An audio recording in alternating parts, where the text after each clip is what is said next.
I ain't gonna lie, bro. Ain't nowhere safe. Like, you gotta be on point wherever you go. Even if you in Denver, Colorado, like you can't let your guard down nowhere. It don't matter. So like, just gotta be prepared. All I can say. And like you said, no place is safe. But does Memphis feel like home still? Does it feel like a safe space? It's always home. Okay. It's like it's nothing. I just know when, like, for me to go down there, it's really no reason. You know what I'm saying? My family ain't even there no more. Oh, if I go down there, it's strictly for business. To giving back or big giving back. Yeah, business. Yeah, for sure. So you got everybody up out of there. Yeah, I've been gone. Yeah. I don't know what people be thinking. Like when I graduated, once I got out of high school, Dolph asked me to come to Atlanta with him, and that's what I did.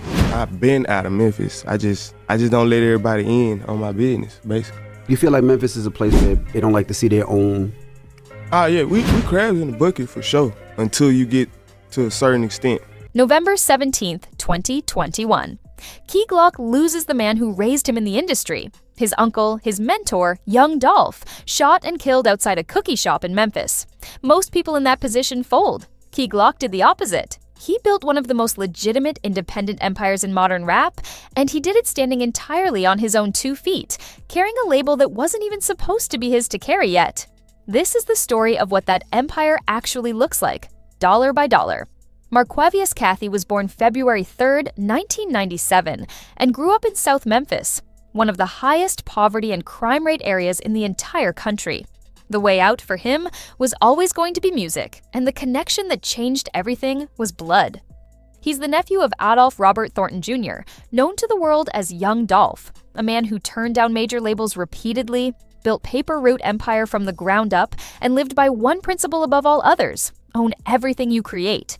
When Dolph signed Glock to PRE in 2017, it wasn't a typical label deal. It was a mentor handing down the one piece of knowledge most artists in this industry never receive. Glock season dropped in 2018 and immediately put South Memphis on alert. Hard drums, deadpan delivery, street narratives delivered with a melodic edge that made it impossible to ignore. Yellow Tape in 2020 took him from regional name to national one. And then Dolph was killed in 2021, and the entire trajectory of Glock's career changed overnight. Glaucoma dropped in 2022. His first project after the loss, raw and clearly therapeutic, debuting at number 3 on the Billboard 200 with zero major label infrastructure behind it. Just PRE and the streets. Let's talk numbers, because the financial picture here is bigger than people assume. Glock sits at over 6 million monthly Spotify listeners, with tracks like Proud, Ambition for Cash, and Russian Cream consistently racking up streams. Because he owns his masters through PRE, he keeps significantly more per stream than an artist tied to a major label deal. Industry estimates put an independent artist at his level pulling $1 to $3 million annually from streaming alone. Add touring, where he commands $50,000 to $150,000 per show, with a full cycle adding another $500,000 to $1 million on top. Add merchandise, where the Yellow Tape PRE aesthetic has become its own fashion identity that fans buy into year-round, not just around release windows. Streaming, touring, merch, ownership, that's the layered structure generating his actual income, conservatively estimated between $3 and $5 million annually. Then there's real estate.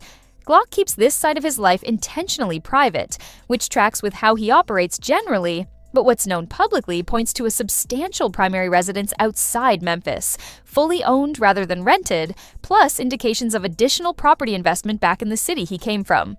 That detail matters specifically because of where he's from. Putting real money into South Memphis real estate isn't just personal wealth building. It's a direct, visible signal to a community that's used to watching people leave and never look back. Someone from there made it and reinvested instead. The garage is where Glock really announces his financial position. He's got a documented love for Porsche specifically, a Panamera, a Cayenne, and a Taycan. They're fully electric models starting around $90,000 before customization. Beyond Porsche, he's been seen in a Lamborghini, a car that starts above $200,000 and climbs from there depending on configuration, and a blacked-out Rolls-Royce Cullinan, arguably the most prestigious SUV money can buy, starting at $330,000 with custom builds pushing closer to $400,000. What's publicly documented across his collection conservatively totals $1 to $2 million. And unlike a lot of collectors who treat their cars as static flexes for photos, Glock actually drives all of it. You see him hopping out of the Lambo, pulling up in the Porsche. These vehicles get used. The jewelry tells its own story. The centerpiece is his PRE chain, a custom paper route empire pendant with extensive diamond work that took weeks to craft, valued anywhere from $50,000 to over $200,000 depending on stone quality. It's less an accessory and more a monument to what he and Dolph built together. His watch rotation includes an Audemars Piguet Royal Oak, starting around $30,000 and climbing past $100,000 for diamond set versions, a Rolex Day Date as his presidential statement piece, and likely a Richard Mille in regular rotation given his level, a watch category that starts above $100,000 and climbs into the millions for the most complicated builds. Add custom rings running $20,000 to $50,000 each, and the diamond tennis bracelets that have become a PRE staple, and his publicly documented jewelry alone sits at several $100,000 minimum, with the full private collection likely approaching 7 figures. But none of that, the cars, the chain, the real estate, is actually the most valuable thing Key Glock owns. The most valuable thing is Paper Route Empire itself. Dolph built PRE on a single non-negotiable principle: independence. Don't sign to a major. Own your masters. Be the CEO of your own situation. That philosophy was genuinely radical when he started pushing it, in an era when a major label deal was still treated as the only legitimate path forward in rap.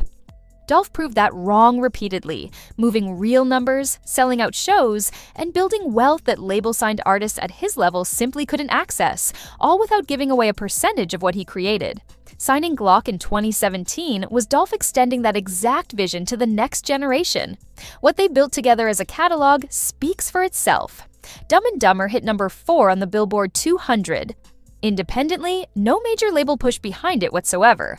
That's proof the model works at the highest level the industry has to offer.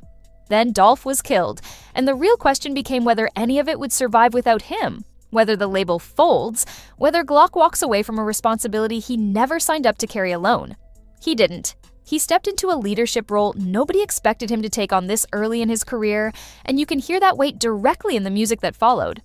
Glaucoma wasn't just a comeback project. It was a declaration that Paper Route Empire was still standing, still moving, still signing artists, still releasing music, still generating revenue across catalog sales and new releases and merchandise under Glock's continued presence alongside Dolph's family. Owning a functioning piece of an independent label with real catalog depth, consistent revenue, and genuine brand equity isn't just income. That's generational wealth, full stop.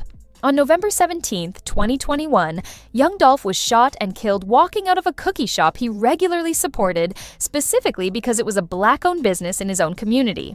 He was 36. Justin Johnson and Cornelius Smith were eventually convicted for the murder, Johnson getting life plus 25 years, Smith receiving a comparable sentence. Some sense of legal justice arrived, though nothing fills the actual hole that loss left behind. What Key Glock did with that pain is the real substance of this story. He went back into the studio. He went back on the road. He kept Paper Route Empire alive, kept signing artists, kept the brand growing instead of letting it collapse under grief that would have been completely understandable to collapse under. Every dollar in this breakdown, the income, the cars, the jewelry, the real estate, the label equity, all of it is real and all of it is earned. But the asset that actually can't be appraised is what Dolph passed down before he was taken. That ownership equals freedom. That building something real equals legacy. And that South Memphis, against every odds stacked against it, produced something genuinely rare in this man. Drop a comment. Who do you think is the greatest rapper to ever come out of Memphis?